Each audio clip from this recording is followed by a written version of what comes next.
ফ্যাসিবাদের পতনের পর এবার তরুণরা দেশ পরিচালনার দায়িত্ব নিতেই এনসিপির নেতৃত্বে মাঠে নেমেছে বলে মন্তব্য করেছেন দলের আহ্বায়ক নাহিদ ইসলাম। নেত্রকোনায় জুলাই পদযাত্রায় তিনি বলেন, জনগণকে সাথে নিয়ে গণহত্যাকারীদের বিচার ও নতুন সংবিধান বাস্তবায়ন করা হবে। এজন্য গণপরিষদ নির্বাচন জরুরি জানিয়ে নাহিদ ইসলাম বলেন, এর মাধ্যমে সাধারণ মানুষ ও অভ্যুত্থানকারী জনতা বাংলাদেশের আগামী সংবিধান নির্ধারণ করবে। পরে পদযাত্রার অংশ হিসেবে শেরপুরে যান এনসিপি নেতারা। শেরপুর প্রতিনিধির পাঠানো তথ্য ও ছবি নিয়ে রিপোর্ট করছেন মাজহারুল হক মুহাজির। ২৪-এর গণঅভ্যুত্থানে ফ্যাসিবাদের পতনের পর দেশ গড়ার লক্ষ্যে সারা দেশে রাজনীতির মাঠে চষে বেড়াচ্ছেন তরুণ রাজনীতিকরা। জুলাই বিপ্লবের সম্মুখ সারির নেতাকর্মীদের নিয়ে গড়া রাজনৈতিক দল জাতীয় নাগরিক পার্টি এনসিপির পদযাত্রা এদিন নেত্রকোনায়। শহরের পুরাতন কালেক্টরেট মাঠে পথসভায় দলের আহ্বায়ক নাহিদ ইসলাম বলেন, আওয়ামী লীগের সন্ত্রাসীদের বিচারের দাবিতে রাজপথে নেমেছে এনসিপি। এই পদযাত্রা একটি নতুন সংবিধানের জন্য, এই পদযাত্রা গণপরিষদের নির্বাচনের জন্য।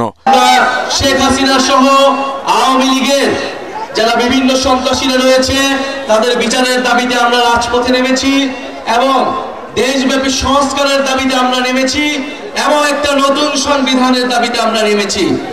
এই নতুন সংবিধানের জন্য আমাদের একটি গণপরিষদ নির্বাচন লাগবে, যেই গণপরিষদ নির্বাচনের মাধ্যমে বাংলাদেশের সাধারণ মানুষ, বাংলাদেশের অভ্যুত্থানকারী জনতা বাংলাদেশের আগামী নতুন সংবিধান নির্ধারণ করবে। রাষ্ট্র সংস্কার সহ জুলাইয়ের আকাঙ্ক্ষা বাস্তবায়নে তরুণদের সক্রিয় ভূমিকা রাখার আহ্বান জানান দলের মুখ্য সমন্বয়ক নাসিরউদ্দিন পাটোয়ারি ও যুগ্ম সদস্য সচিব ডাক্তার তাসনিম জারা। পিআর পদ্ধতিতে উচ্চ কক্ষের নির্বাচন চেয়েছি, কিন্তু যারা ফ্যাসিস্ট ক্ষমতার কাঠামোতে থাকতে চায় তারা এই বিষয়ে জনগণকে ধোঁকা দেওয়ার চেষ্টা করছে। রাজপথে ঐক্যবদ্ধ থাকবেন।